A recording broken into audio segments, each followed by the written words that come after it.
Vamos a ir a la palabra. Acompáñenme por favor a la escritura. Quiero que vaya conmigo al Salmo capítulo 112. Salmo capítulo 112. Voy a estar leyendo el versículo 1 y al versículo 3. Salmo 112, verso 1 al 3. Cuando usted lo tenga, dice amén. Amén, hermano. Dice así la palabra del Señor. Bienaventurado el hombre que teme a Jehová y en sus mandamientos se deleita en gran manera. Su descendencia será poderosa en la tierra. La generación de los rectos será bendita. Bienes y riquezas hay en su casa y su justicia permanece para siempre. ¿Cuántos dicen amén? ¿Cuántos dicen amén, hermano? Yo quiero usar este tema para hablarle acerca de el tema, le podríamos titular las finanzas del justo. Ese es el tema que voy a tocar.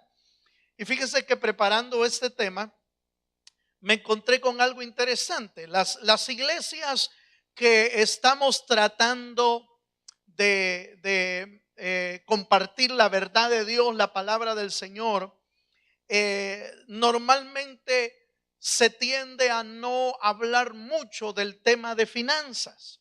El propósito no es suprimir la enseñanza, sino en realidad no tocar temas que se han corrompido mucho en el ámbito evangélico en nuestro tiempo, y en muchas iglesias se ha corrompido tanto este tema que obviamente algunos tratamos de o preferimos mejor no tocar mucho esos temas, sino con el cuidado suficiente de que la palabra en realidad edifique y no ponga huraño a nadie. Aleluya.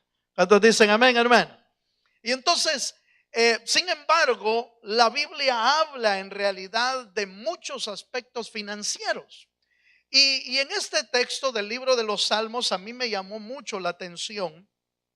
Se está refiriendo al temeroso de Dios, al hombre que el Señor le llama bienaventurado porque teme a Jehová y teme sus mandamientos. Y dentro de ese contexto, el Señor da una bienaventuranza o da bienaventuranzas y la prosperidad de ese hombre temeroso. Y todo el Salmo 112 se refiere a eso, a cómo el Señor prospera al hombre que teme a Jehová. Cómo el Señor prospera al hombre que busca su rostro. Cómo Dios prospera al hombre que ha puesto en él su confianza. Y a mí me llamó mucho el texto del versículo 3 que dice: bienes y riquezas hay en su casa. Está hablando de la casa del temeroso, está hablando de la casa del que busca al Señor. Y dice: bienes y riquezas hay en su casa y su justicia permanece para siempre. ¿Cuántos dicen amén, hermano? Entonces, tratando esta noche, tratando de poder poner en el corazón algunos principios bíblicos, algunos principios importantes acerca de esta área de las finanzas, me llamó mucho la atención que el justo de Dios, el bendito de Dios, el bienaventurado del Señor, pues obviamente el Señor se encarga de prosperarlo. No con la prosperidad que viene del mundo, no con la prosperidad que viene de transacciones ilícitas, no, sino que de las riquezas que envía Jehová, el Señor, a nuestra vida. Pero sin embargo, es importante entender cómo funciona, cómo el bienaventurado de Dios camina, cómo camina un justo en esa área. Y nos vamos a enfocar a esa área financiera nada más. Y acompáñenme a algunos textos que nos van a ayudar hoy a comprender cómo debe de moverse en el área financiera un creyente, un justo de Dios. un bienaventurado del Dios de los cielos. Primer libro de Crónicas, capítulo 29, versículo 11. Y el primer aspecto que vamos a hacer notar hoy se encuentra en ese pasaje. Primer libro de Crónicas, capítulo 29, versículo 11, dice así la escritura: tuya es, oh Jehová, la magnificencia y el poder, la gloria, la victoria y el honor. Oiga esto: porque todas las cosas que están en los cielos y en la tierra son tuyas. Tuyo, oh Jehová, es el reino, y tú eres excelso sobre todo. ¿Cuántos dicen amén? Entonces fíjese que un primer principio que yo quisiera que quede grabado en las telas del corazón es que aquel que está siendo bendecido o prosperado por el Señor, tiende normalmente a reconocer que todas las cosas que tiene en su vida en realidad le pertenecen al Señor, que no son propias, que no son nuestras, que en realidad, hermano, todo lo que tenemos y todo lo que recibimos, lo recibimos de la mano poderosa del Señor, que nada en realidad es nuestro, todo le pertenece al Señor, y que en realidad lo que usted y yo podamos tener solamente es porque nos ha dado Dios como administrador de lo que Dios ha depositado en nuestra vida. Entonces, un primer principio que es importante entender para que la prosperidad de Dios venga realmente a nuestra vida es entender que lo que tenemos no es nuestro, es del Señor. ¿Cuántos dicen amén? Todo lo que tenemos y todo lo que recibimos le pertenece al Dios de los cielos. Qué triste y qué lamentable es creer que nuestra propia fuerza nos ha hecho prosperar. Qué triste es creer que nuestra propia inteligencia, audacia, habilidad es la que nos ha hecho superarnos o prosperar en algo. En realidad, todo lo que tenemos lo hemos recibido de la mano de Dios. Toque a su hermano que tiene a la par y dígale: todo lo que tienes le pertenece a Dios. ¿Cuántos dan gloria a Dios? Porque aún nuestra vida, hermano, mire, valga las palabras, nuestra vida no es nuestra. Aleluya. Nuestra vida le pertenece al Señor, porque Él la compró con sangre, la compró con un alto precio, de tal manera que bienaventurados somos y entendidos seríamos si logramos reconocer que todo lo que tenemos y todo lo que recibimos viene de nuestro Señor. ¿Cuántos dicen amén? Ese que reconoce de esa forma, en realidad va a empezar a ser prosperado por el Dios de los cielos, porque le está dando a Dios su lugar. Veamos otro versículo, acompáñenme a otro pasaje y veamos un texto en Proverbios capítulo 22, versículo 29. Un segundo elemento que debemos comprender es que para que el Señor bendiga nuestro caminar, bendiga nuestra vida, ya dijimos que el principio es el temor al Señor. Por eso es que uno es bienaventurado.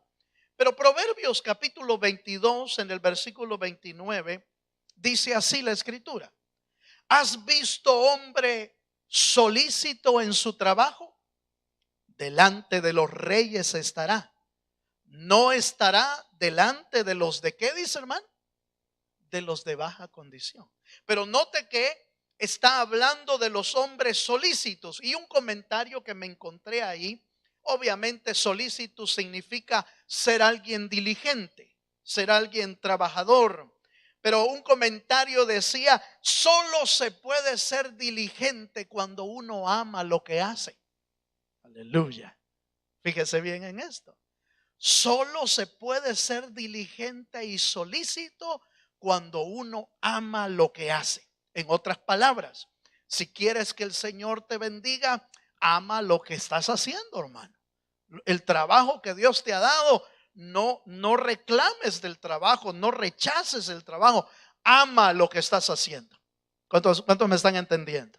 Seamos diligentes en lo que el Señor nos ha provisto, porque ya dijimos que todo le pertenece a Él y todo lo que recibimos lo recibimos del Señor. Entonces hasta el trabajo que tenemos, ¿de quién viene?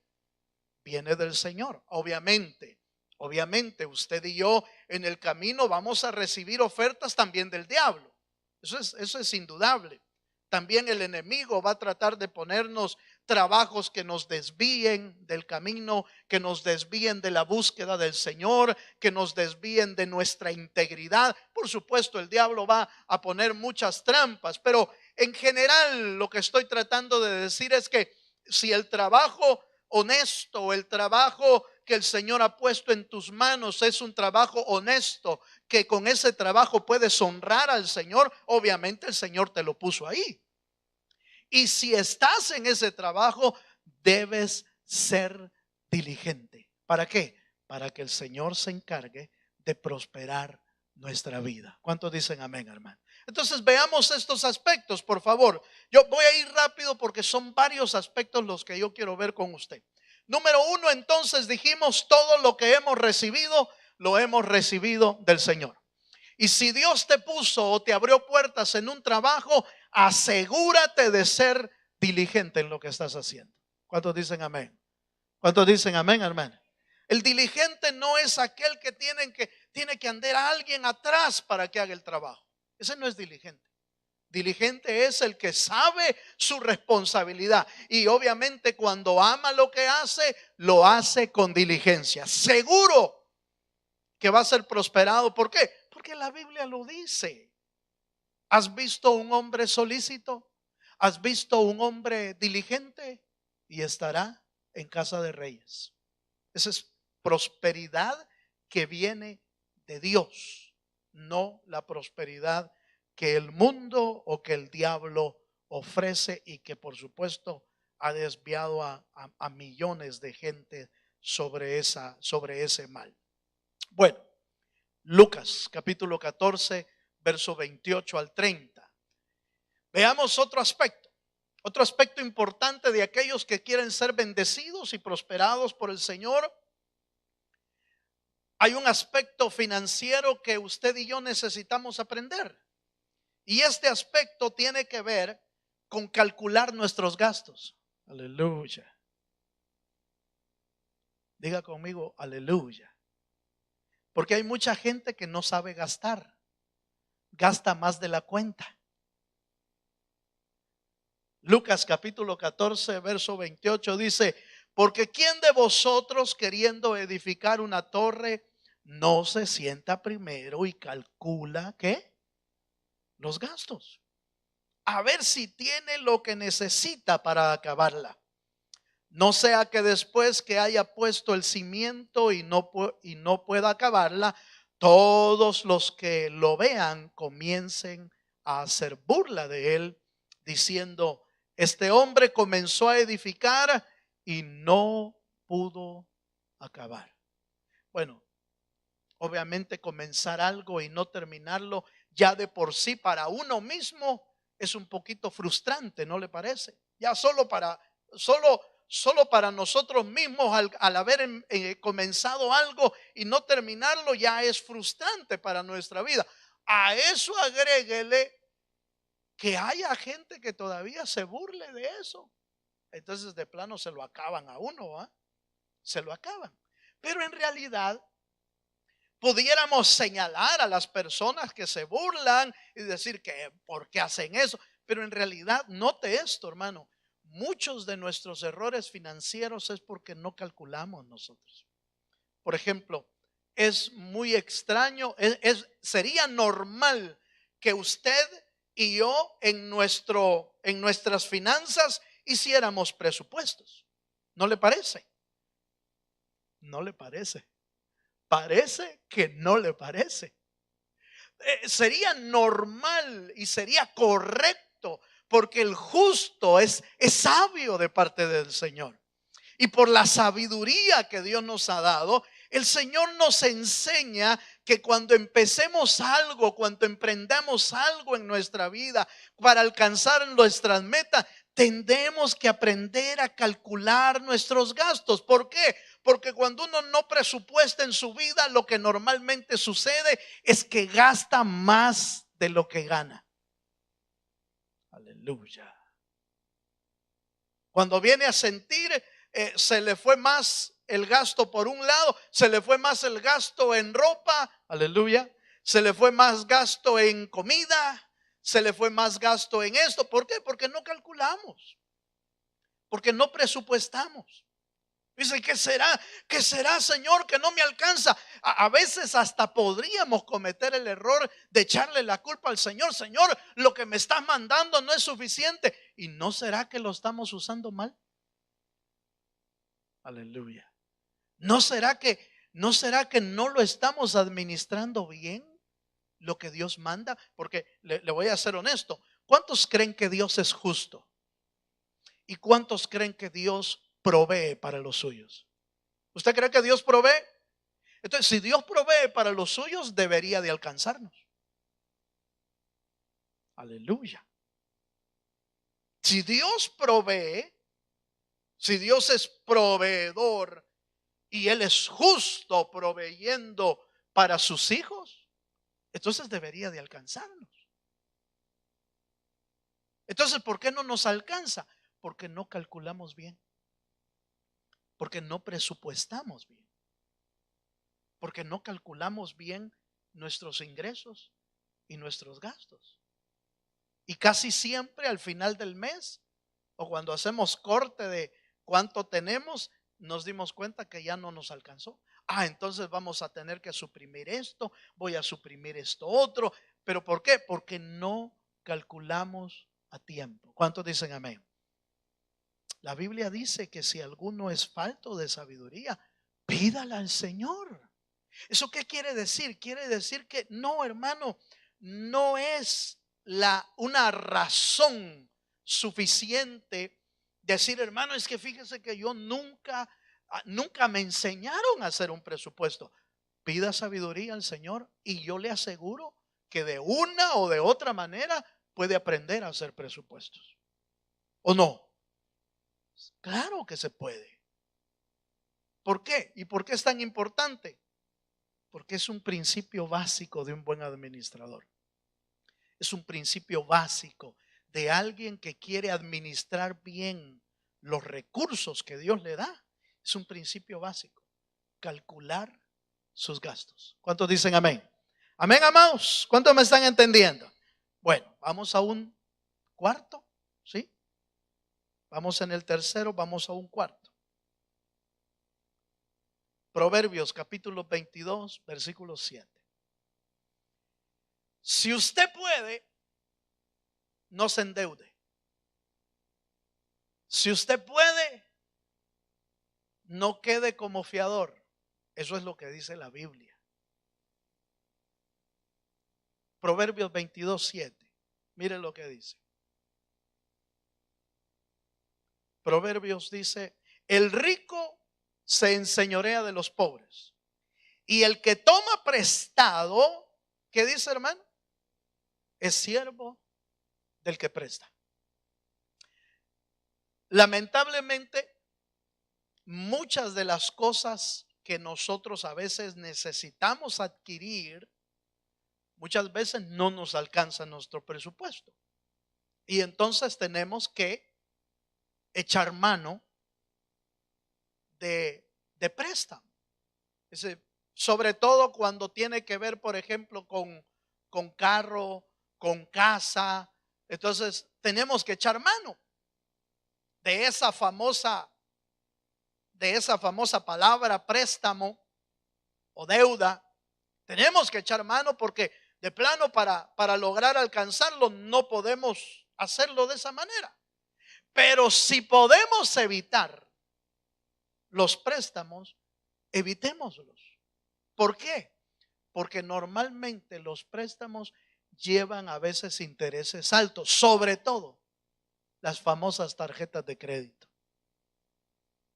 A veces la gente cree que porque uno la pasa la tarjeta y le dan todo, es fácil comprar, porque solo pasa la tarjeta. y solo pasa la tarjeta. La cosa es que al final la deuda es grande y el interés de una tarjeta de crédito es la muerte. Honestamente es la muerte. Algunas andan entre el 24-28%, es la máxima que yo he visto, entre 24 y 28% de interés en lo que uno compra. Si uno empieza a usar las tarjetas de crédito y después empezar a pagar el mínimo, que eso es lo que normalmente uno hace, pagar el mínimo de lo que pide, hoy por ley en el estado de cuenta le dicen cuántos años se tardaría en pagar la deuda que actualmente tiene, dando únicamente el pago mínimo.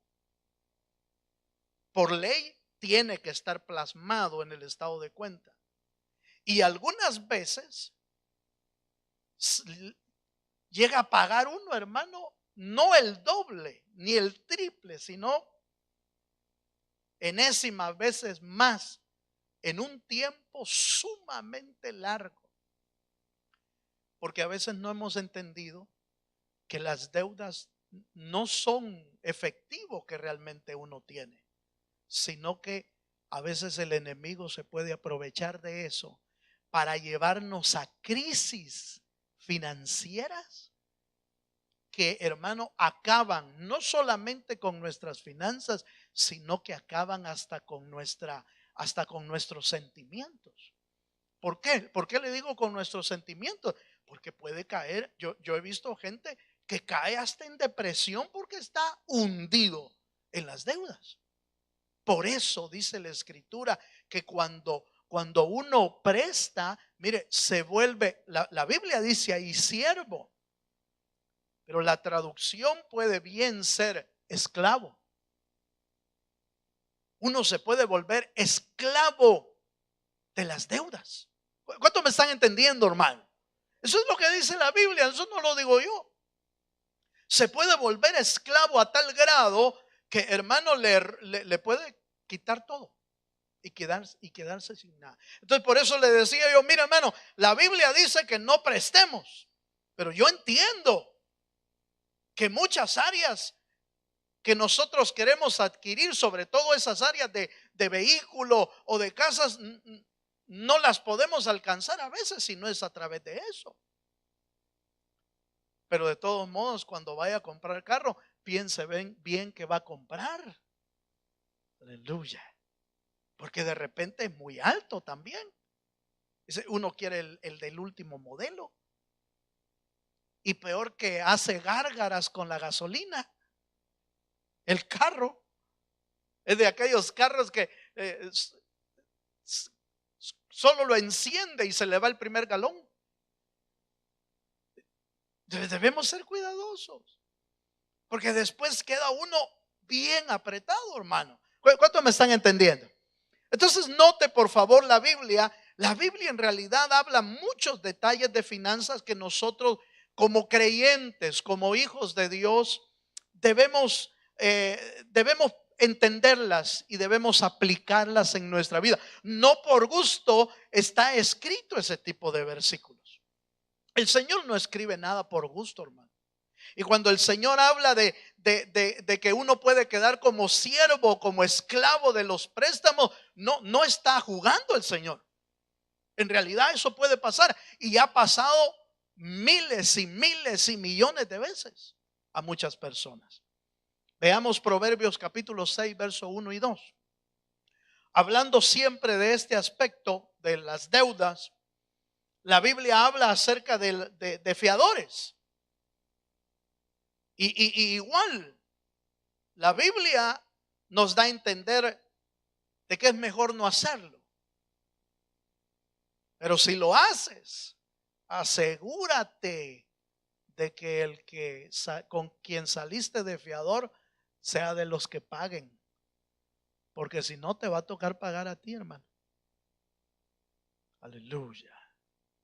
Proverbios 6, verso 1 y 2 dice: Hijo mío, Si salieres fiador por tu amigo, si has empeñado tu palabra a un extraño, te has enlazado con las palabras de tu boca y has quedado preso. Oiga eso. Has quedado preso en los dichos de tus labios. Salir de fiador no es buen negocio, hermano. Pero vuelvo a este punto. A veces uno sale de fiador. Yo he visto padres salir de fiador de hijos, por ejemplo. ¿Y por qué no hacerlo? Dice uno, sí, pues es mi hijo. Y sí, hay que hacerlo. A veces hay que hacerlo de necesidad, de apoyo, de ayuda, de auxilio. Hay que hacerlo. Primero Dios, aleluya. Primero Dios, el hijo pague, va. Primero Dios. Pero la Biblia no está tratando de decirnos, miren, no lo hagas. En el caso del fiador, note que dice, si sales fiador, más abajo dice, procura estar bien con el amigo, con el propósito de que el amigo termine de pagar esa deuda. Pero la recomendación de Dios en realidad es tratar de no salir de fiador. Es tratar de salir, de no quedar como fiador de alguien que después, fíjese que es tremendo porque hasta buenas relaciones se rompen a veces por eso. Hasta buenas amistades a veces se rompen por este tipo de transacciones. Porque de alguna manera, pues el amigo lo busca uno bien alegre cuando necesita el favor. Pero cuando ya no paga, ya no contesta el teléfono. Aleluya. Cuando ya no paga, ya no contesta, ya lo va a buscar y ya contesta pesado. Porque a veces se rompen las relaciones por este tipo de transacciones. Entonces, la Biblia nos ha llamado a ser gente sabia y gente buen administrador de lo que Dios nos ha dado. No estoy diciendo que en algún momento no lo puedas hacer.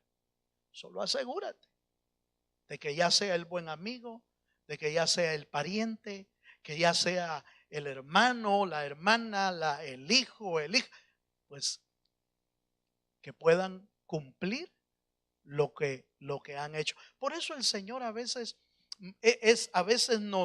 nos llama mejor, en lugar de prestar, mejor a dar.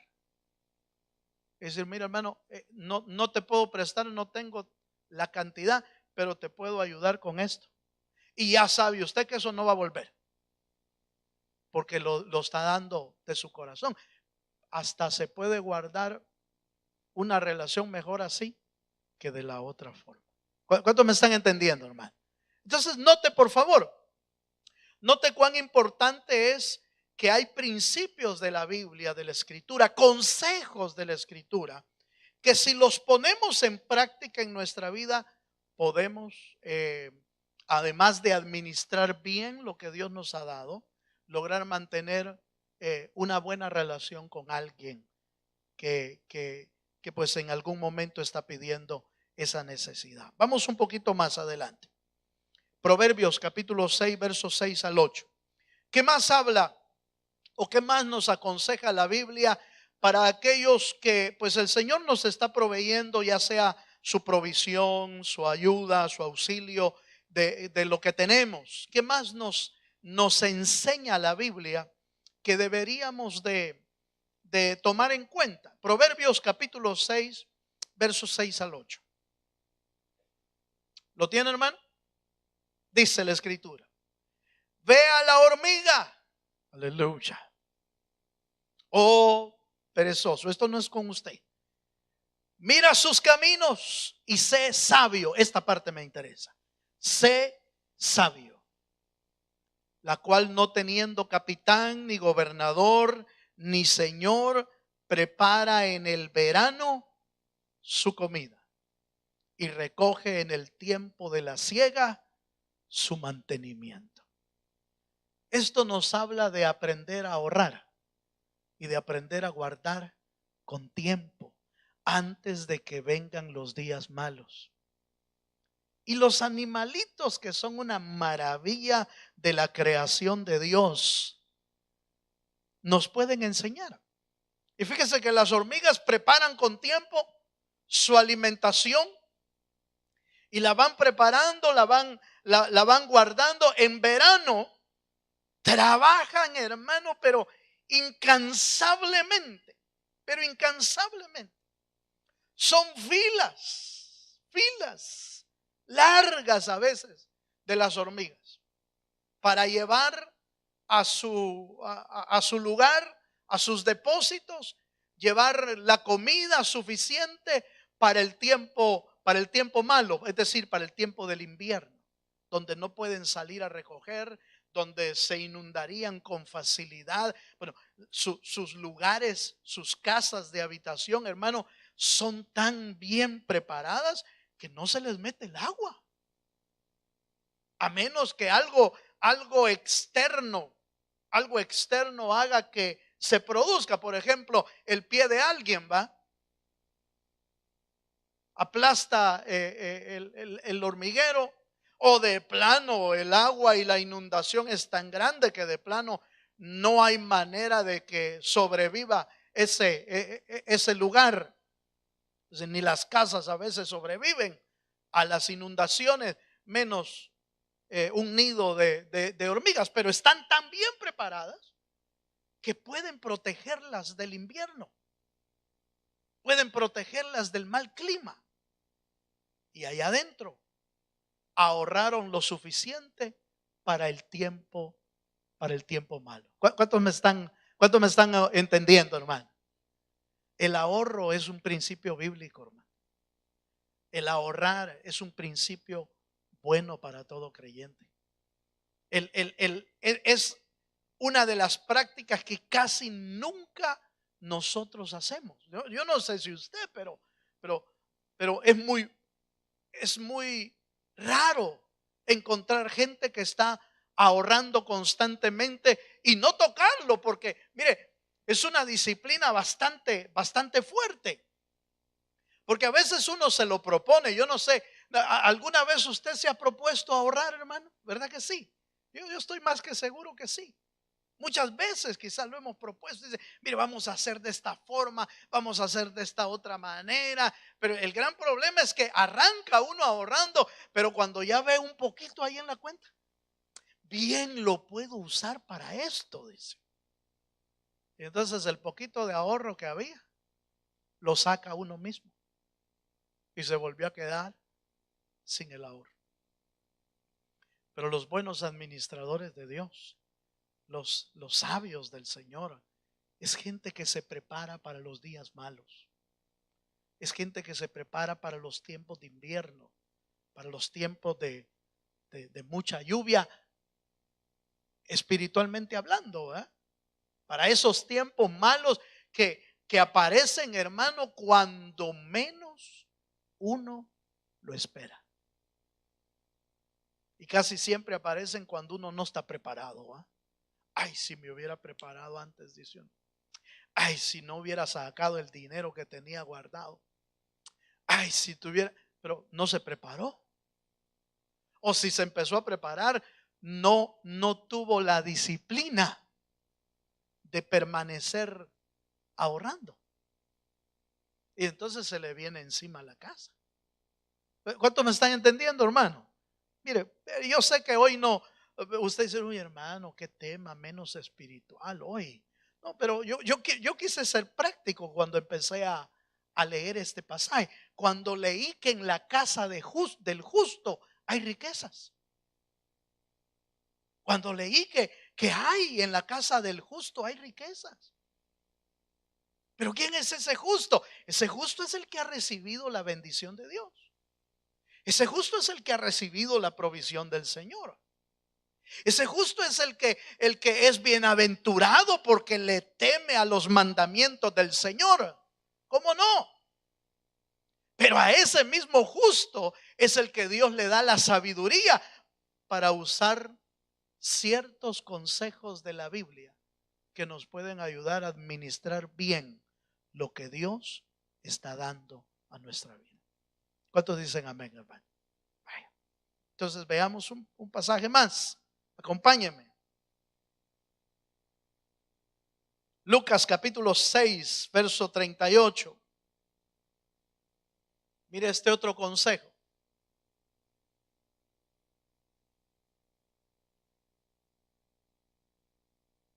Lucas 6, verso 38. Dice. ¿Lo tiene, hermano? Dice, dad y se os dará. Medida buena, apretada, remecida y rebosando darán en vuestro regazo. Porque con la misma medida con que medís, os volverán a medir. La primera frase me llama mucho la atención. Dad, ¿y qué dice, hermano? Y se os dará. Fíjese que en la vida, de alguna manera, uno tiene que aprender a compartir de lo que Dios le ha dado. Y eso habla de ser gente generosa. Eso nos habla de ser gente que comparte de lo que Dios le ha dado. El día domingo creo que estuvimos hablando, ¿se acuerda? Acerca de la viuda de Sarepta, que lo poco que tenía, no era que tenía bastante, no era que compartía de lo que le sobraba. En realidad compartió de lo escaso que ya tenía y dio a Elías de la harina, del aceite, preparó su pan y se lo dio a Elías, compartiendo lo poco que tenía. Fíjese, hermano, que este principio o este consejo de dar está en toda la Biblia.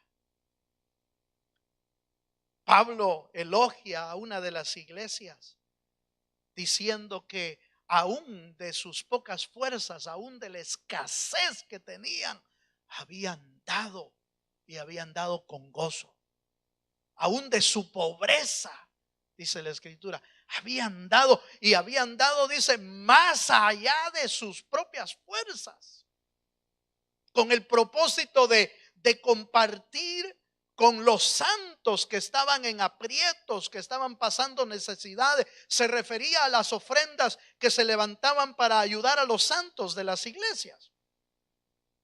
Y fíjese que cuando esa iglesia daba con alegría y daba con gozo de la pobreza que tenía, de la escasez. Es que cuando el Señor nos llama a dar, no nos llama a dar porque nos sobre.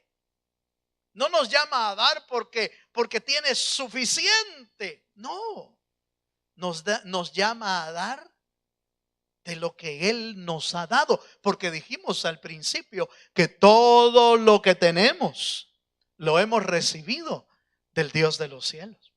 Y una de las cosas que Dios quiere que usted y yo hagamos es que aprendamos a compartir de lo que Dios nos ha dado. Por eso, cuando el Señor vio a aquella mujer, aquella anciana, que cuando pasaron el alfolí o se acercaron al alfolí, no lo sé, echó 2 blancas, dice la Biblia. El Señor se detuvo por un momento y sacó una de las más terribles enseñanzas que están en la Escritura en cuanto a dar. Y entonces les dicen, miren, ¿quién creen ustedes que dio más? Y porque algunos daban bastante, pero la anciana dio apenas 2 blancas, dice la Biblia. Es decir, 2 cuartos, 2 monedas de 25 centavos, más o menos en la actualidad, quizás hasta menos hoy. Y echó 2 blancas y preguntó, ¿quién creen que echó más? Y les dijo, yo les aseguro de que la que dio más fue esta anciana, porque dio todo lo que tenía y no lo que le sobraba. Por supuesto, Eso era lo que estaba echando en el templo del Señor. Eso no era ayuda para los santos, no era compartir con nadie. Por eso, mucho menos, hermano, lo que le damos al Señor no es limosna. Si Él es el dueño del oro y de la plata.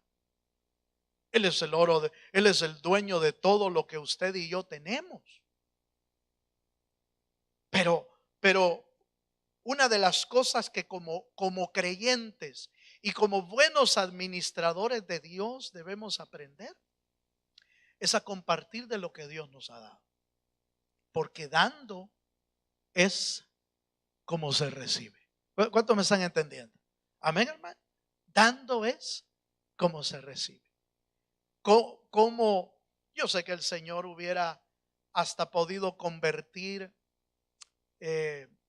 las piedras, las hubiera podido convertir en pan para darle de comer a los miles que estaban ahí oyendo el mensaje. Cuando le dijo a los discípulos, miren, denle ustedes de comer. Y los discípulos inmediatamente vieron, Señor, si no tenemos, no hay nada que darle. Ya todo está cerrado también, ya es tarde, no tenemos nada. Pero apareció un muchacho ahí. Apareció un joven, un jovencito, que llevaba 5 panes y 2 peces. Y esa cantidad tan pequeña sirvió para darles de comer a miles, como dando a entender, hermano, bueno, dando a entender en primer lugar que todo lo que Dios toca se multiplica, prospera. En las manos de Dios se multiplica todo. Pero Dios quiso dar a entender también que de lo poco que damos, de lo poco que compartimos, se puede multiplicar mucho, a tal grado que sobró, dice la Biblia, sobró 12 cestas llenas.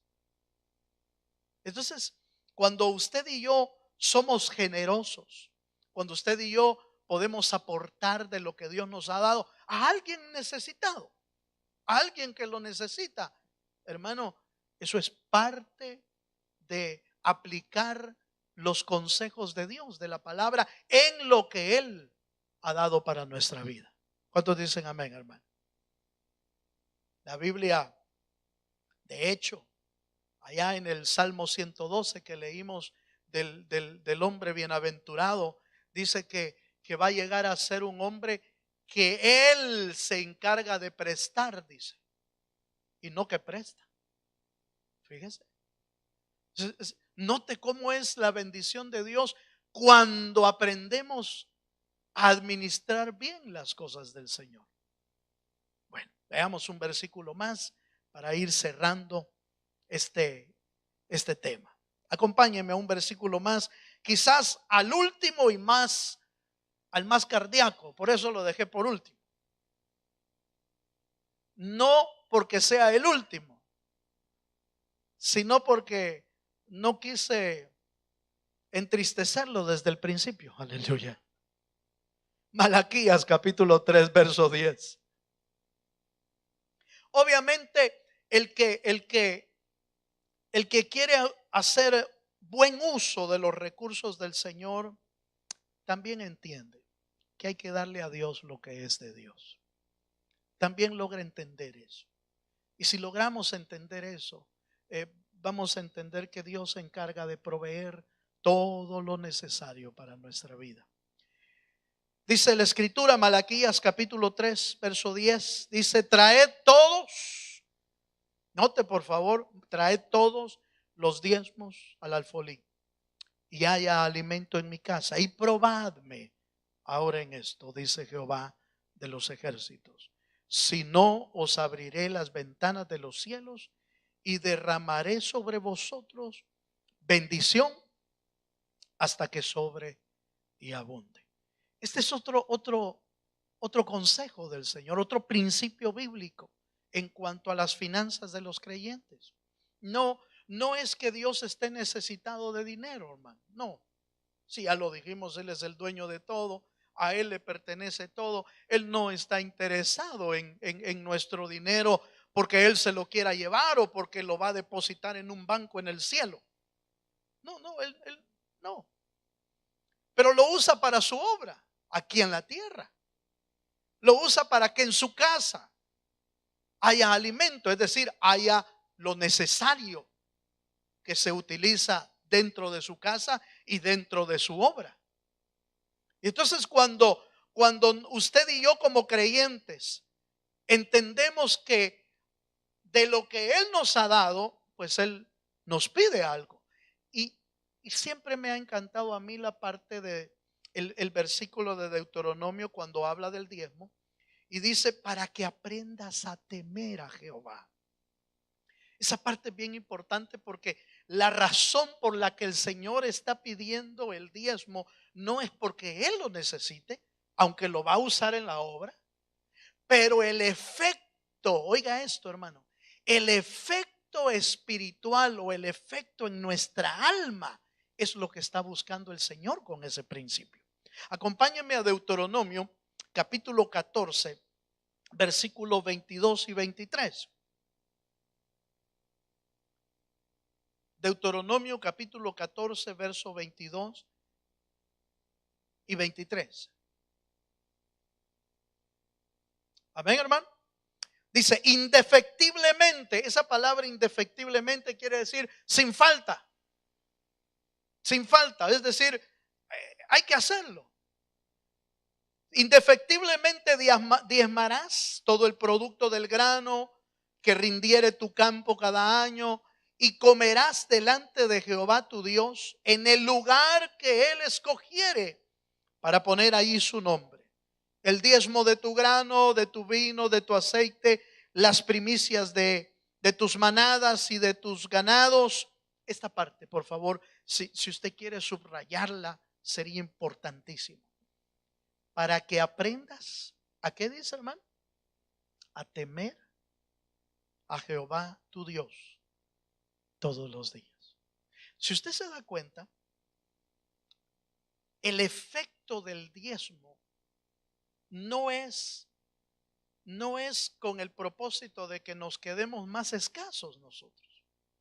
No es con el propósito de que después nos haga falta a nosotros. De hecho, Malaquías habla de que Él va a abrir las ventanas de los cielos hasta que sobreabunde, como dando a entender, mire, de lo que usted da, el Señor se encargará de hacerle sobreabundar su vida. Eso es en cuanto a lo físico, eso es en cuanto a lo monetario, eso es en cuanto a lo financiero.